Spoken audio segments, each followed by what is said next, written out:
جیت گئے تو آپ نے فرمایا عائشہ پچھلی دوڑ کا مقابلہ ہو گیا، بدلہ ہو گیا۔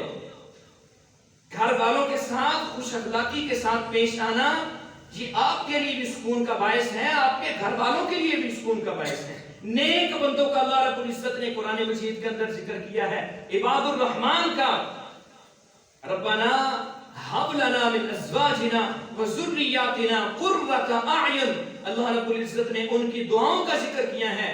وہ اپنے رب سے کیا مانگتے ہیں، اپنے رب سے دعائیں کیا مانگتے ہیں؟ ربنا ہب لنا من ازواجنا وذریاتنا قرۃ اعین، اللہ میرے بیوی بچوں کو میری آنکھوں کی ٹھنڈک بنا۔ یہ کہتا میں ہنستا ہوا گھر میں داخل ہو گیا تو میری عزت میں کمی آ جائے گی؟ نہیں، کمی نہیں آئے گی۔